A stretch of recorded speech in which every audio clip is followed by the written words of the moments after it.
Hello, and welcome to Breast Cancer Conversations, a podcast brought to you by SurvivingBreastCancer.org. I am Laura Carfing, breast cancer survivor and founder of SurvivingBreastCancer.org, a nonprofit organization providing community, education, and resources to empower those diagnosed with breast cancer and their caregivers from day one and beyond. Our podcasts are made possible in part by corporate sponsor Store My Tumor. I have metastatic cancer, and so far I've been pretty good. But I am determined to walk the talk that I'm telling everybody else. I'm trying to fill my life with as much wonder and beauty as I can. It's not happenstance that your life is so rich. It is, I really believe in the power of the universe and what you have cultivated in your mindset and positivity and attitude. I know I have a strong life force, and I think I'm going to be around for a while, so I'm going to hold on to that. In this episode, we talk about the power of art as a healing tool. We talk about everything from singing bowls and the power of song and music and vibration to the power of curiosity, wonder, and joy. Welcome to the conversation. I'm happy to be here and happy to contribute to your wonderful website and the work you're doing. Oh, thank you. That means a lot. One of the features of going through this experience is the false notion that you're alone. Yes. Even though you pull that mantle around yourself all the time. even now I still do, 10 or 12 years after my first experience with it. So you have to remind yourself that there are lots of people out there going through something similar.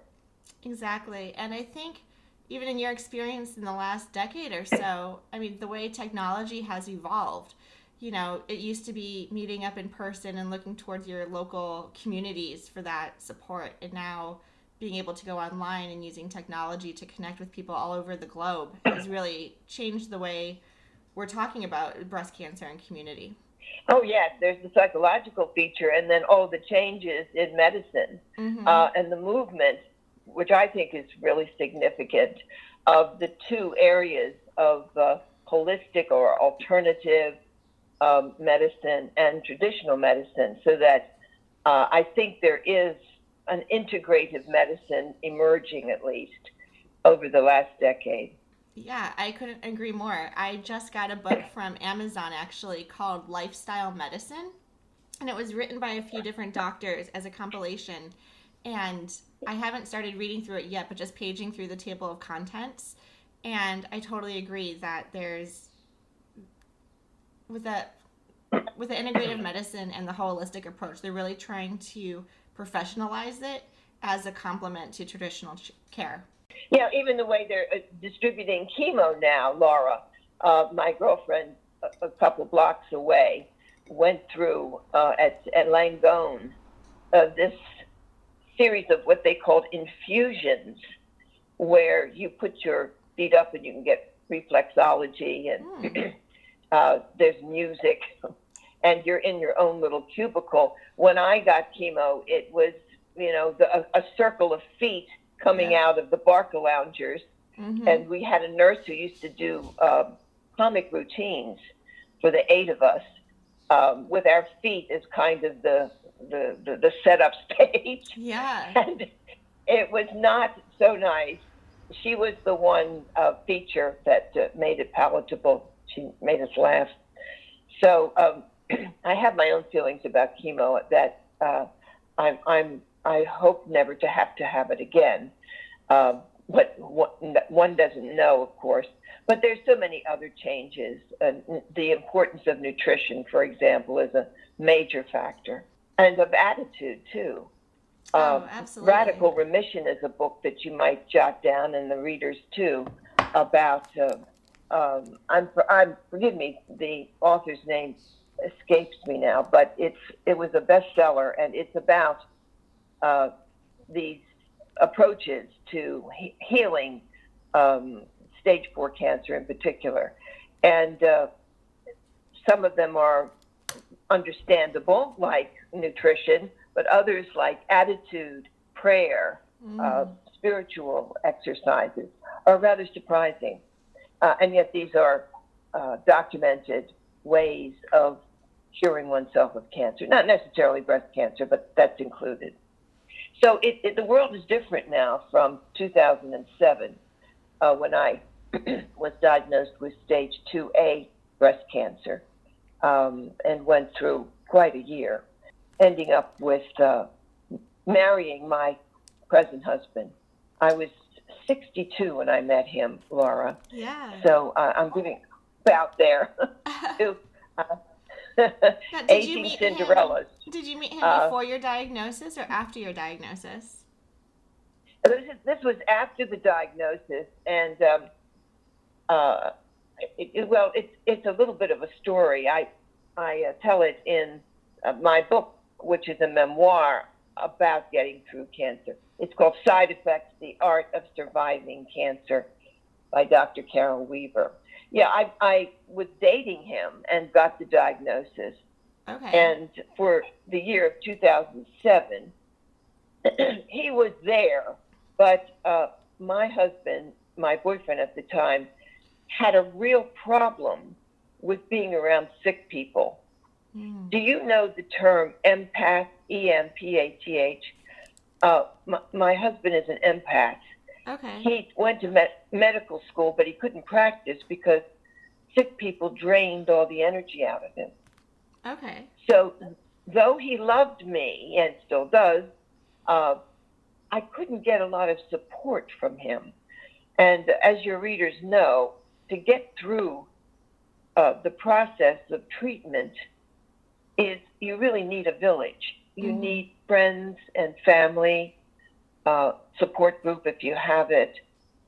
I found myself rather bereft of those. My family was in California, and at that point, there weren't a lot of support groups around. I think my chemo group was the closest to that, and I didn't see them all the time.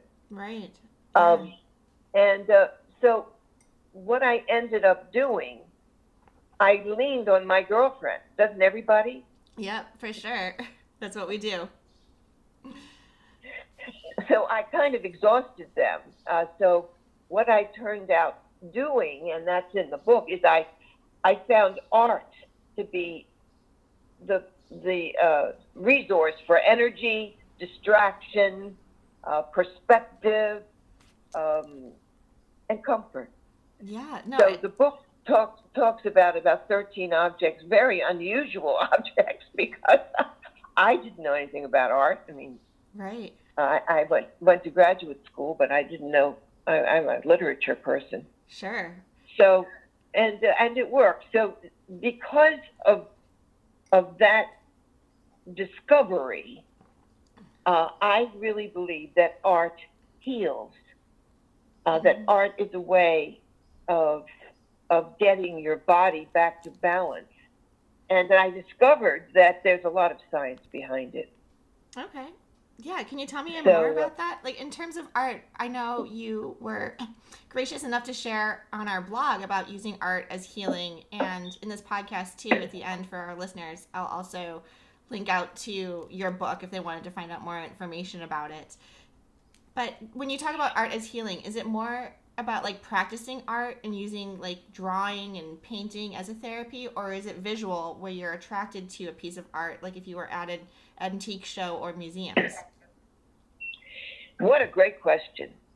That's one I'm still wrestling with. I have friends who are art therapists. Okay. I am not an art therapist. Yes, I have a friend named Marilyn who she does magical things with singing. She believes that singing is an art form that brings health. One quick example, we went to a senior art fair, and I should tell your listeners that I'm a remarkable 75-year-old. Oh, congratulations. Yeah, that's amazing. Just had a big party last October. And Marilyn got a woman who does not speak. She has Alzheimer's. She's in the neighborhood. I've seen her with her daughter-in-law walking around. And Marilyn sang "What a Wonderful World," and then gave the lyrics to this woman, and I thought, oh my God, this is going to be a disaster. She doesn't even speak, much less sing. Mm-hmm. But Marilyn had this microphone, Laura, that looked like something out of a Frank Sinatra movie, you know, the big thing with the black stuff around it. Yes. Very impressive. And she gave it to the woman with the lyrics. The woman sang "What a Wonderful World" all the way through. Oh my gosh. And, you know, there wasn't a dry eye in the house. There were about 20 people witnessing this. So there's no question that she may have not been able to recognize a friend, but she knew how to sing the lyrics to that song. And there's a lot of science. Oliver Sacks, a neurophysiologist who just died, was convinced that Alzheimer patients could remember the lyrics to a Frank Sinatra song but could not recognize their son because those lyrics were in the brain. Mm-hmm. They were permanently in the brain as a frequency since the time they were 12 years old. Yeah. And so for Alzheimer patients, music can bring their personality back to them, at least temporarily. Wow, that's an incredible story. Yeah. Now, that's a music therapist, but as you put it very well, I am not that. I believe, though, that reacting to art, just expressing your reaction to art, has a tremendous impact. Now, you know, the Tibetans, 500 years before Christ, used the Tibetan singing bowls Yes. as a form of therapy. Now I'm going back to therapy. Have you ever heard of Tibetan singing bowl? You know, I'm about to go grab mine. I do. Oh, you have one. Oh, great. Yes. So do I. Exactly. Mine is downstairs. Yes, right here. We have them. Oh, that is wonderful. I'd like to even more. I usually bring them to my talks, and people just love them. Well, it's the alpha, as you probably know, it's the alpha, theta, delta waves that they are stimulating in our chest. It feels as if it's in our chest because you're not just hearing the Tibetan singing bowl, you're feeling it. Yes. And the Tibetans felt that could bring the individual back to balance, and the process of healing could start.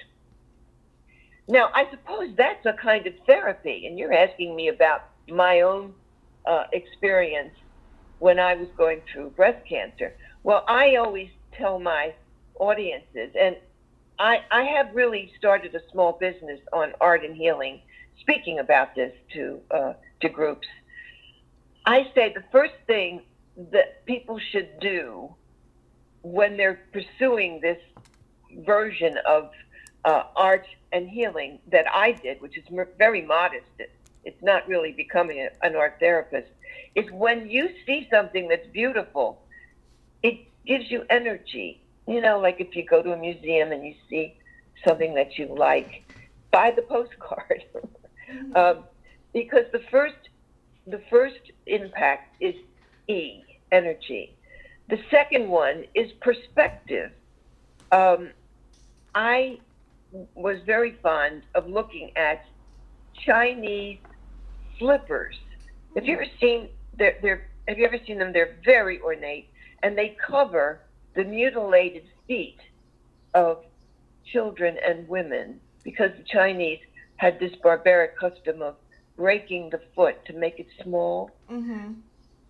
And Yes. But the slippers are absolutely gorgeous, and I started reading about them and how that was a way of making up for this terribly violent thing.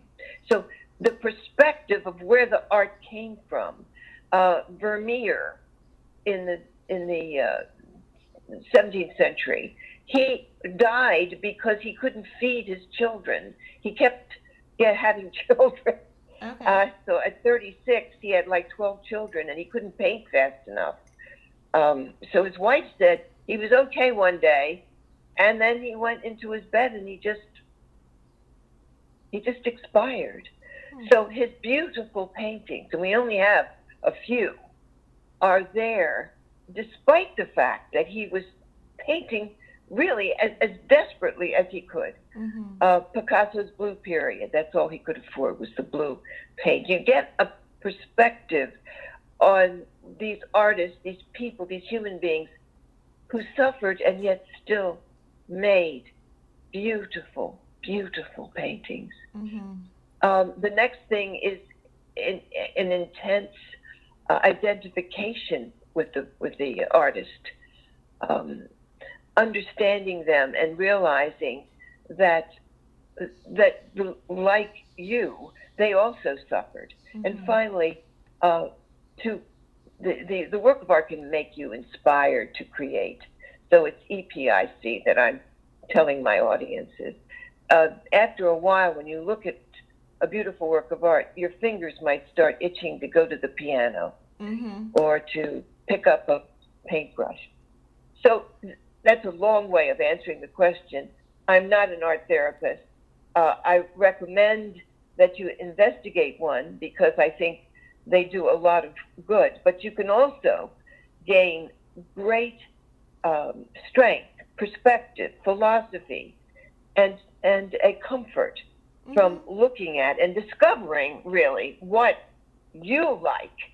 And that's a large part of my book is don't let a music teacher or a museum director tell you what's good. You discover it yourself.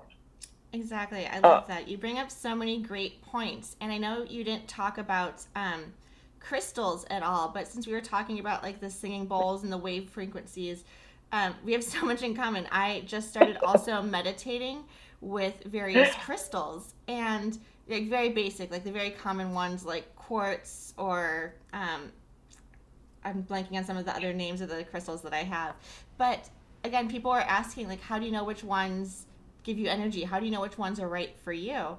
And my simple answer is when you go to the store or you're looking online or you happen to be in Sedona, Arizona, where, you know, you can't go 2 feet without running into some. But it's whatever your eye is drawn to, right? Like there's some sort of connection, there's some sort of energy there. And I think that really resonates with what you're saying in terms of walking into a museum or looking at pieces of art. There's something there that grabs you, that attracts you. Yes, absolutely. You're echoing what I just did at the Rockland Center for the Arts on Sunday. I was invited to come in and talk about my book, but I did for a couple of minutes. But what I did that was more fun, I had a PowerPoint of 15 very different works of art.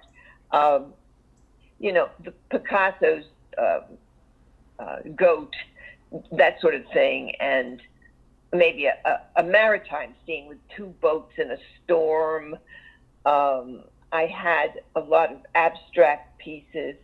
And I just asked the audience, I said, look, we're going to do this really silly, simple exercise. I'm going to put the picture up, and you're going to tell me whether you like it or not. And you know, they enjoyed that so much. It was not a consensus. Everybody had different likes. You know, there would be 2 or 3 people who liked the Picasso of the woman with the baby over her head. And then everybody liked, what was it now? I'm trying to think. I think it was an Elvis picture that Andy Warhol had done. So, you know, it was surprising. But I could tell that it was a good exercise because people are not asked, what do you like? Very much. They forget.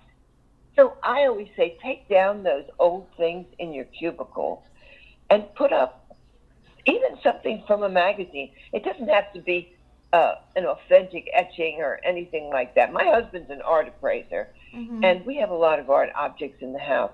But he always says, when people ask him, what should I buy as a work of art, he always says, buy what you like. Buy what you like. And I think that does feed the system. There's science now. Laura, do you know they found that works of art in hospitals shorten the hospital stay. Really? In other, yes, and and people who have the right kind of art in their hospital rooms, they take less medicine. They Oh, get out of the wow. hospital sooner, and they're happier with their treatment. There's been so much uh, work done in this area that if you Google art and health or art in hospitals, you'll find dozens of articles. You know, you're too young to know this, but I remember hospitals being very dull, austere places. Um, Sometimes there wouldn't be enough paint on the walls. When I had my son James, who's 38, in Brooklyn, it was a horrible room. Now you go into hospitals, you can't walk anywhere without seeing paintings on the wall. And Mm-hmm. that's because they've learned customer service. Yes. They found out, and here's an interesting little pattern. They found out when they asked, this was a study done in Italy, when, or with an Italian partner, also American hospitals, um, when they asked them, what kind of paintings do you like, of the patients now, after they've stayed a while in the hospital, and they were shown a variety of paintings. Do you like scenes of everyday life? Do you like portraits? Do you like abstract paintings? Or do you like landscapes? Mm. What was the answer? What do you think the answer was? What was their favorite? Maybe landscapes? That would be my guess. You're so smart. You're too smart. Yes. And the one they hated the most? The portrait? I'm not sure. That's what I thought. They didn't want to be reminded of the people who weren't there. Right. No, they hated the abstracts. Oh, interesting. Isn't that interesting? And I thought about this. I think it made them anxious because they didn't know what it meant. Sure. Sure. So they're in bed and they're worried about their health. What do they want to look at? They want to look at nature. And they didn't like nature red in eye and tongue. They didn't want to see storms. Right. They wanted to see peaceful spring-like days like a Corot or, some sort of that generic makes so much sense. mountainside or something. Exactly. That's the Hudson. And Isn't that funny?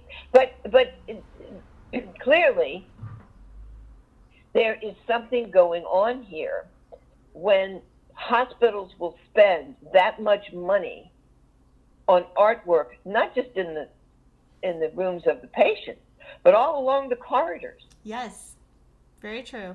Because they want that impact of science. The science of art and healing is my particular beat. Mm-hmm. I collect these articles. Mitchell Gaynor, another one who just passed away, cured pancreatic cancer with Tibetan singing bowls, Laura. Wow. I mean, I know this sounds woo-woo, but there is science to this. You can actually look him up. No, I completely believe it. If I can actually... Mitchell Gaynor. Yeah, Mitchell Gaynor. I'll look him up, and I completely believe the science around the singing bowls. I was recently researching the power of... Have you heard of gong baths? These like Chinese gongs that you can, different sizes, and you have different tones. But it sounds very similar because I know the singing bowls also come in different sizes and different tonalities. And I think it was in Chapel Hill, North Carolina. I'm sure there's others throughout the United States.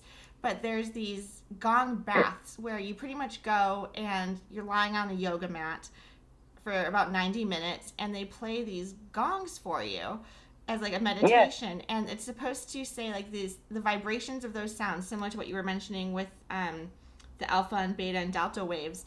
These vibrations are supposed to trigger the healthy cells to rejuvenate faster, I believe. I'll have to go back to my notes and see exactly what the science was. But at first I was reading this, I was like, I don't know, this doesn't sound, I'm not used to it, right? It's new to me. Should I believe it or not? But you're right, you go out and you see some of the science behind the power of these tones and how your body has a physical reaction to it.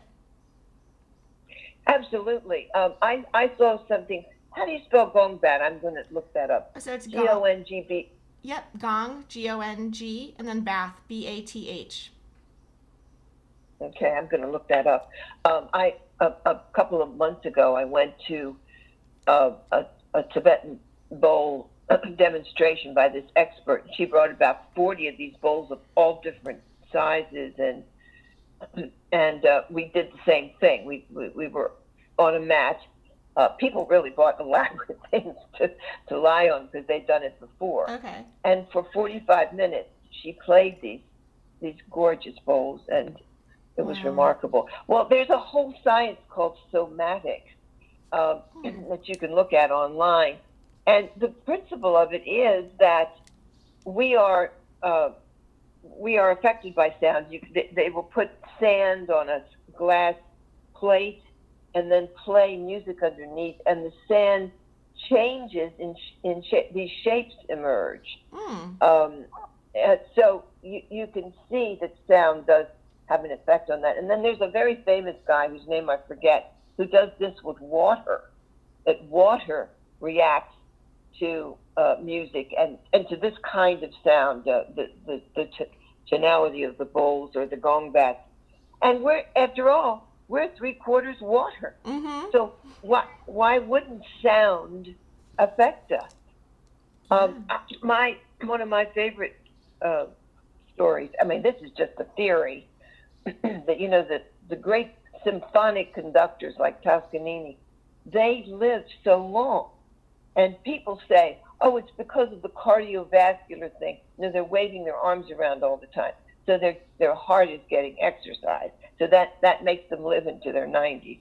Well, my theory is that all that beautiful music that Mahler and Mendelssohn is pouring over them for 20, 30 years.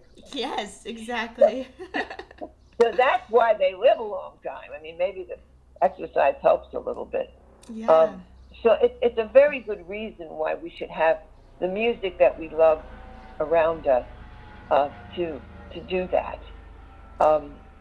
But then then there are the visuals, Laura.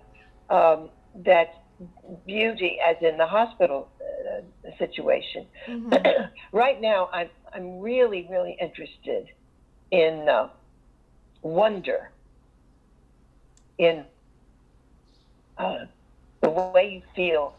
I don't know if you're into magic, but I really love a really good magician, and not to look at online, but to be there in the audience. Right. Last summer, I was lucky enough to see Nick Stancarone. He's pretty famous. He's written a book called This Is Real Magic, and he was about 10 feet from, it wasn't Nick Stancarone, actually. It was another magician. He was so good. I felt in these, quote, tricks, which were really more than tricks. I mean, they were just incredible. To pulling needles out of his mouth and then putting a string in, and the needles came out threaded, 10 of them. Interesting. Oh my gosh. You have to see it. Yeah. Wonder is a little different from experiencing beauty, but it's related. Huh. And I think wonder is the most powerful emotion that we can have to bring us to health. I'm going to quote another study. I hope you forgive me. You just can stop me if I'm going. No, this is so fascinating. There was a study done at the University of California, Berkeley. Now, this is kind of a strange study, and you would say, "Oh, that's Berkeley, that's California." But these were very sober physicians who wanted to know what the effect of certain kinds of experiences were on the immune system. So they took a group of people, I think these were seniors, I have to check the article again, and they brought them to the Grand Canyon. They had not seen the Grand Canyon before, apparently. So they swabbed their mouths and did a baseline, and then let them out there to look at the Grand Canyon for about an hour. And they brought them back in. And they found that the blood had changed, that the cytokines, the good cytokines, had increased over the course of an hour, which meant that these are the soldiers of the immune system. Okay. So the conclusion of this article was, and they included music and beauty, but they said that wonder, which is what they all talked about, this monument of strangeness, the oddness of nature, what a cosmic surprise. It helps us live longer. So I'm looking for wonder. Yes, and do you mind elaborating? Can I ask you to elaborate a little bit on like how you define wonder? So I'm thinking, like, for me, this is fascinating. I haven't heard about this before. As like wonder is like a very powerful emotion, and I'm thinking like, oh, okay, does wonder mean like curiosity, or like how do you explore something? But how do you? It sounds much more powerful than that. How do you define wonder? Oh, what a great question! This is one of the things I'm working on. Well, Nick Stankerone in his book says that it's getting out of the ordinary. You discover something that changes your worldview. We're always sitting there with the list. I got to get this done, then I got to get this done, then Yes. But wonder is saying, oh my God, I'm alive and I'm here to see this amazing, not trickery, but this amazing way of changing reality. Yes. So it's the opposite to reality. And it is a discovery, as you say. But you know what I use as my definition, because I haven't even seen the Grand Canyon. Oh, I mean, no? I've seen it on television, Sure. but when I went to the doctors, the pediatrician, with my first and only grandson, he was 2.5, and I went into with his mother, and we came out of the office, and of course, it's a place for kids, so it had this little tiny machine, well, where you turn the crank and the thing comes out. Yes. And it was built for his height, and the things inside were these transparent balls, and inside was a little car. Well, he had never seen anything like this, so I went over to the machine with him. I asked his mother if it was okay, and you didn't have to put a coin in or anything. You just had to stand in front of it and turn the crank, and out of the little opening slot came this thing. So I said, Mac, hold your hand underneath. So he turned the slot, and when it came out and he held it, his entire body shook. Wow. He was in wonder. Yeah. He had never seen anything like that. And I shook with him because I was vicariously understanding this was the most glorious thing. Look, a little toy comes, and it's in a little box. And you open the little box, and there it is. What a wonder. Completely. Thank you for telling that story. Yes, no, I love that. And you have to get to the Grand Canyon. That's when people ask me like what your favorite place on earth is. It's amazing. You can travel the world and see amazing, architectural wonders of the world, they call them, right? And yeah, it was in 2011 I went for the very first time to the Grand Canyon, and have been back one additional time. But anytime anyone ever wants to go, I will be on a plane with them going. It is honestly one of my favorite places in the world because of the beauty and the magnificentness of it. And so, yeah, I hope you do get to get there sometime, and maybe you and your family from California can meet there. Well, thank you so much. And I think, Laura, I have metastatic cancer, and so far I've been pretty good. But I am determined to walk the talk that I'm telling everybody else. I'm trying to fill my life with as much wonder and beauty as I can. It seems to be working so far. Excellent. But yes. I'm writing about this too. I'm also writing about how to handle this diagnosis and still, enjoy life.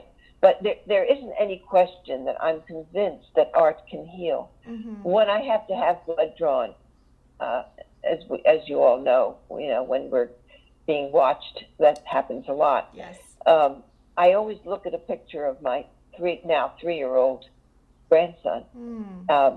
I just look at the picture of him on my phone, and I can feel the difference in what's happening in my body, that there's something rushing to help. So that's what I would tell my listeners or readers, is to really take that seriously. We get too caught up in the ordinary, and we need to be reminded, whether you believe in a deity or not, there's so much to enjoy and to savor in life. Don't miss it. Yes. Don't miss it. And even recommendations, not even recommendations, but I've done some acting in my life, and I think I have the gift of, like, standing above my grandson. I have the gift of feeling other people's excitement and pleasure, as I did yours just then. Thank you. So if you can't travel, at least be around people who can tell you what it's like, or watch it on television or Netflix. Yes, exactly. That's right. Oh, and I think, there's a story I'd also like to share with you. You have so many great points. I don't even know where to begin. We talk a lot about joy, and, I think I quote a lot in our social media and on our blogs, like, do what makes you happy and do what brings you joy. And having this conversation with you, I think deepens that comment, because it's so easy to say, yes, like, do what makes you happy. Like, it's a simple statement.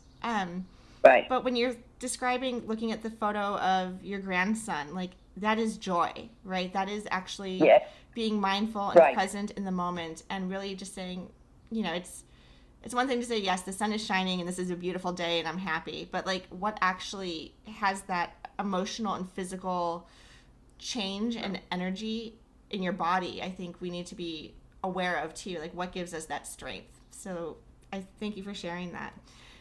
I did Laurie. Yes. I wanted to share with you, I recently, and this was a very new experience for me, I did a drawing class for the very first time. And and it was just an hour session for all these newbies who never, like, we're not artists, but we all kind of came together. And the art teacher in an hour taught us 3 different techniques. And we just had, like, our charcoal and some paper. And she said the first technique is called contour drawing. And the idea, the way she described it, was we were all going to just draw our hand. And it was kind of like this blind drawing where, if you look at your hand and you study your hand without looking at the paper, draw how you see your hand. And it was wonderful because I'm staring at my hand, and it was kind of this slow exercise in incorporating mindfulness. And when you look at your hand, you're noticing, like, the contour, right? The lines, and maybe some of the indents and the creases and the fingernails. And I'm really getting into my hand, and I'm like, this is amazing. I feel, like, so artistic and so in tune with, like, the shapes that I'm making with my fingers. And then I, like, look and glance and see what I drew on the paper, and oh my God, it was a mess. But to have that experience of being so, in the present moment, I thought was a really great exercise. The second exercise... Oh, it is. Yeah. What was the second? The second exercise I think you would really enjoy. And again, I've never done this before, but she came behind all of the participants and asked us to put our hands behind our back, and she gave us an object. So we did not know what the objects were, and she literally, I think, just went through her house and picked up, anything from a ball of yarn to a spoon to, any sort of random objects from her house, put them in our hands. And we didn't know what the objects were, and we had to use our senses and feel it to figure out, like, what the shape was, what the textures were, trying to get a sense of dimension. and without knowing what the object was, then to draw how we were experiencing it wasn't the point wasn't to draw exactly like the flashlight you were holding or to draw what it was, but to draw the experience of you feeling that object. And what we noticed was, going back to your Picasso reference and some of the abstract, we had to make these decisions of, as I'm drawing this object that I don't know yet what it is, what's the position? Am I drawing it upright? Is it upside down? Is it like long ways? Is it, or am I incorporating all of these perspectives for, kind of that more abstract view? And it was a really interesting exercise that, like, all of us newbies, our new drawing team, all had a different way of experiencing it. So I thought that was a really neat way, too, to also be mindful and using art as, like, a therapy. So I wanted to share that, too, because it's very in line with everything that you're saying. Oh, it is, absolutely. I have to do that kind of thing more. My art form that I go to is writing. Of course, I have a PhD in English, so I've taught writing so long, and I'm writing my third book now. Okay. And for me, it's the way I express myself. But your wonderful teacher reminds me of that famous book that really is marvelous. It was a groundbreaking book called Drawing on the Right Side of the Brain. Oh, okay. Have you ever heard of that? And she takes you through these exercises that, we're so left brain organized. So she wants to shut that off and deal with this more artistic side, like you draw things upside down or to make you think on that right side, like the exercise of trying to figure out what that thing is in back of you, exactly. That you're holding. That's all so good for us to get us out of the quotidian and the things we have to do all the time. I think it's very healthy, and it does remind me philosophically of Mark Nepo. Do you know Mark Nepo? Nepo? No, I don't. He's a guy who had cancer, a really radical kind of cancer, I believe, in his chest. I forget now, but he nearly died and got over it and was convinced that there was a way to comfort and to strengthen cancer patients with his philosophy. And one of his principles, Laura, is that, and I did experience this myself, we are not the wound. We are much more than that. One of the operations I had in the hospital, and I really had some rather unusual time. They were operating on me in my hospital room without anesthesia, and I had the feeling of being on the roof of the room or on the ceiling, and it was like a sort of Star Wars thing. But I never forgot it, and it is what he is saying. You are much more than this disease, this cancerous breast or liver or whatever it is. You are a whole world, and to remember that you've got to get out of that. I am this cancer. You are a great rock and roll dancer. You are a wonderful friend. Yes, exactly. You are a good mother. You are, a good singer. You can act. You can do all these things. It's very healthy. Exactly. And the opposite of that is to be the wound. So when I was talking about perspective before, surely the Vermeer, when he went into his studio, he had to forget those 10 children and concentrate on the girl with the pearl or whatever he was doing. Yes. And that was his health. So art does so many things for us in that regard. And I think it's great that you're taking this class. I'm envious.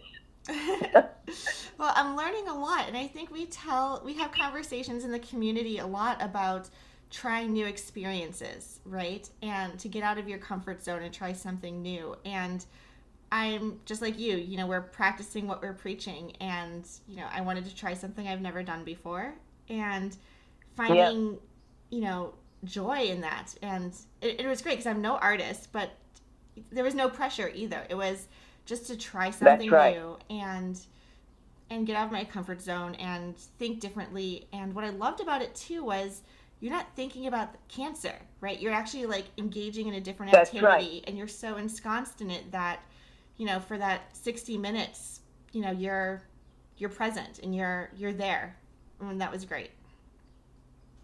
Yeah, well, it goes back to the law of attraction. You are what you think about. Yes. And if you're constantly worried, and let's face it, with all of the uh, advances in cancer treatment, uh, a lot of the doctors don't know. They don't know what's going to happen. That's what they say to me, at least. Right. They're not sure. Why am I doing so well with this stage 4? In my lower back, they're not really sure. They just say, "Oh, well, your attitude's so great." I don't know, but so why think about it since we don't know? Let's Mm-hmm. do other things. Let's embrace our world. Yes. And it would be fun to do a whole podcast on joy. There's a fabulous book called, in fact, I have it here in my office. It's called Joyful, Okay. and her name is Ingrid Cecil Lee. I'm going to be borrowing some of her ideas. And what she does is the subtitle, Laura, is The Surprising Power of Ordinary Things to Create Extraordinary Happiness. Ooh. And so she goes through, all these different surprising things, from the Japanese custom of going into the special woods which has these oak trees, and the people lie down in front of the oak trees, and they get whatever the pollen or the oxygen that the tree is generating. They do get a health benefit. To something like glitter.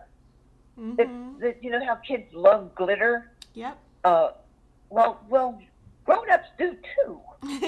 Of course. That's one of the little secrets. So she's got about 12 things in here. She writes beautifully, and she goes all around the world to explore things like surprise and play and magic. Thank you. Yep. So it's really a lovely book. Ingrid Patel Lee. Her last name is Lee. It's Joyful. I would recommend that to anyone. Yeah, I'm taking all sorts of notes over here. So thank you for all these great recommendations. I will definitely be reading these books, and maybe after I read it, we can get back on the podcast and talk more about and debrief about joy. That sounds like a great idea. Well, I think you have a natural inclination toward it, Yes. and trust it. Thank you. That's one of my messages is trust your own instinct. Mm-hmm. The whole thing about authenticity. Mm-hmm. Who are you? Doing a drawing class is discovering yourself. Mm-hmm. It's the way you see a hand, Yes. and celebrate that. I think that's great fun. Yeah. So the joy topic is a rich one, Mm-hmm. and it has tentacles. Yes, it leads to other discoveries. So you mentioned that you really believe in art as healing. We talked a lot about the different types of art and joy and discovery, wonder. What are you doing these days? To embrace some of these topics? Are you actively going out and trying new adventures, or you said you use a lot of writing as your art form? Yeah, I wrote Side Effects, which was an expression of all the things I discovered, hopefully comfort people. Mm-hmm. The big thing I'm doing is the speaking business, which I just started. I belong to the National Speakers Association. This is a real source of joy for me. Okay. The New York chapter meets once a month in the city, and I live in the country, so it's not always easy to get in, but I love going in.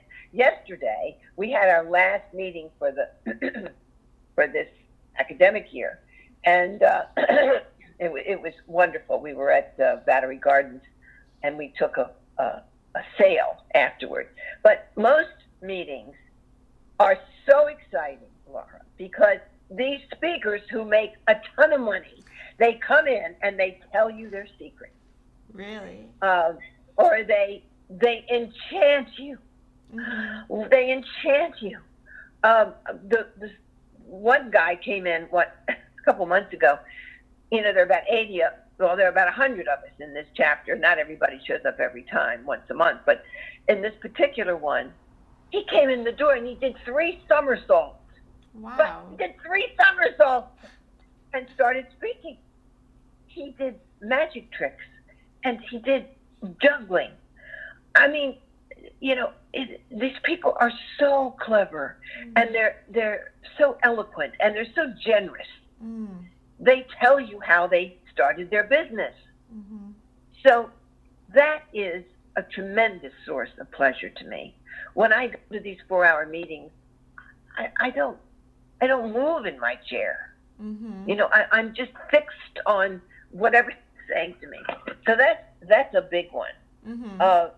The other one is, of course, my baby, my grandson Mac Weaver is in Hollywood because my 2 sons make movies. Okay. So going to California from New York is an expensive thing, but I do it as maybe a couple times a year. Mm-hmm. That is a source of joy because my whole family's out there. Right. Where are you anyway, Laura, right now? I'm based in Boston. You're in Boston? Yes. I grew up in Chicago and live in Boston. Oh, that's a wonderful town. Yes. So we're both East Coasters. So going to California is my second source of joy. Mm-hmm. I would say, to see my brother, my sister-in-law, my niece, my 2 sons, their wives, and then my Mac Weaver, the apple of my eye, yes. Who's only 3. But then I'm writing a 3rd book.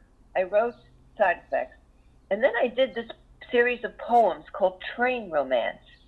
Trains give me joy.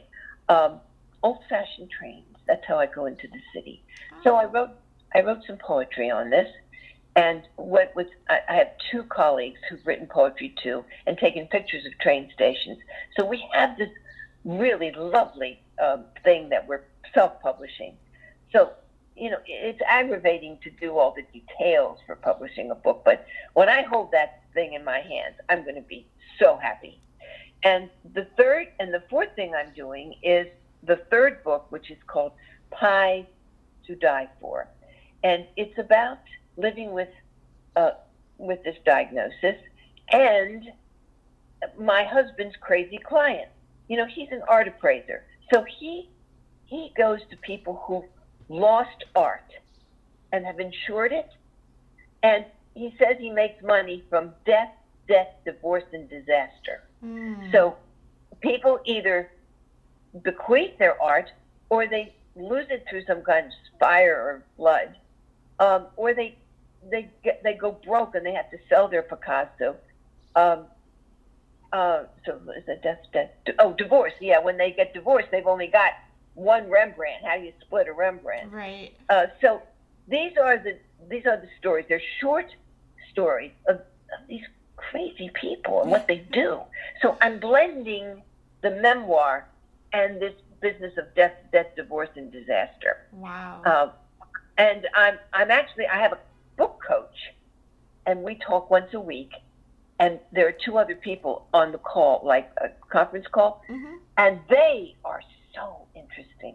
One is the mother of a schizophrenic son. Oh. I was spared that. And she is remarkable in her strength. He's 30 years old, and she's trying to speak to parents who have this sorrow all their lives. Yeah. And the other one is a really sassy life coach.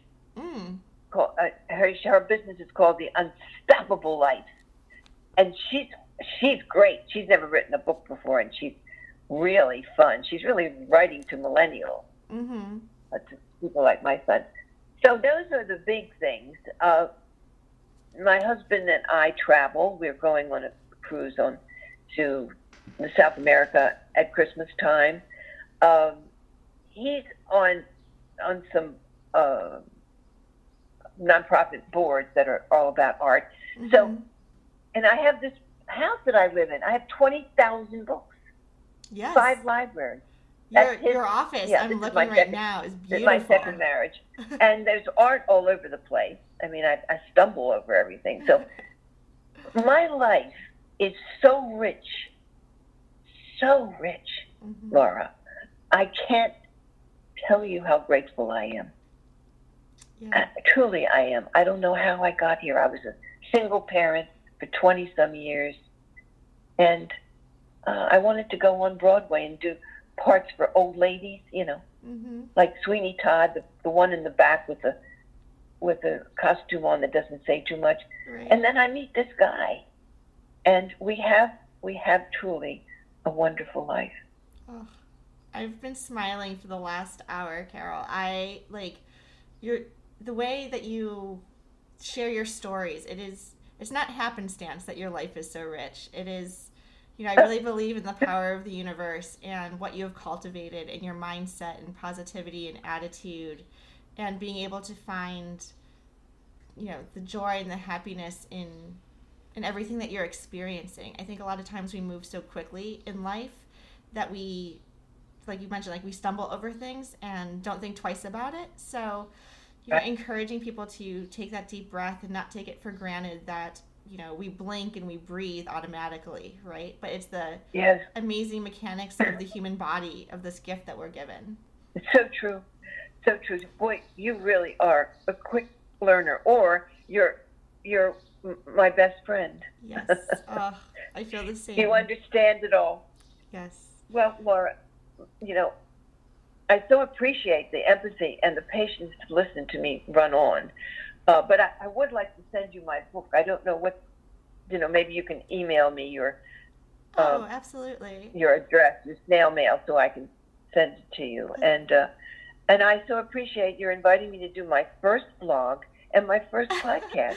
Well, absolutely. And I know it's on our blog, I believe, too, but for our listeners, where can they go to find your books and your poems and everything? Is that on Amazon, or is there a website we can direct them?